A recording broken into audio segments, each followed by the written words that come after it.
আসসালামু আলাইকুম। এখন আমরা বৃষ্টি কবিতাটির প্রথম টাইপ নিয়ে আলোচনা করব। প্রথম টাইপে আছে কবি পরিচিতি, লিখেছেন ফররুক আহমেদ। আমরা একটু এক নজরে দেখে নিব ফররুক আহমেদ থেকে কেমন ধরনের প্রশ্ন আসার সম্ভাবনা রয়েছে।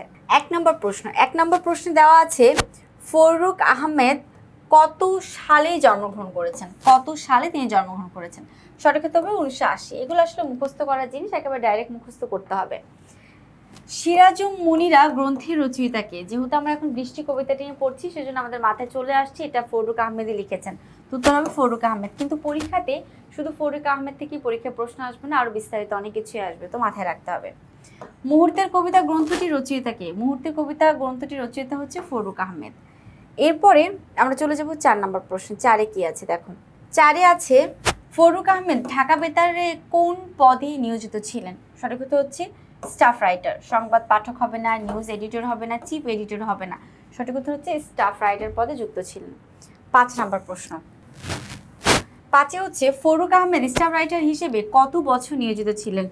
10 বছর না, 15 বছর না, 20 বছর না, 25 বছর। উত্তর হচ্ছে 4। 5-এর 4।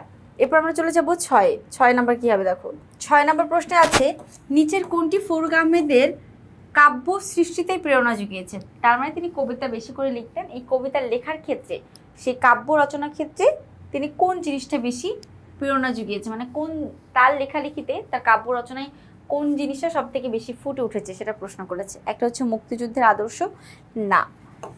দর্শন ও জীবন তত্ত্ব, না। বাংলার রূপ ও বৈচিত্র্য, না। সঠিক উত্তর হচ্ছে ইসলামী আদর্শ ঐতিহ্য। তাকে ইসলামের কবি বলা হয়। তিনি ইসলাম নিয়ে বেশি লেখা পড়াশোনা করেছেন এবং ঐতিহ্য নিয়েও বেশি সাজিয়েছেন। তো এটাই হচ্ছে সঠিক উত্তর। এই ছিল আমাদের কবি পরিচিত ফররুক আহমেদ থেকে আসার মতো কিছু গুরুত্বপূর্ণ প্রশ্ন। আশা করি তোমরা বুঝতে পেরেছো। এখন এই পর্যন্তই। আল্লাহ হাফিজ। আসসালামু আলাইকুম।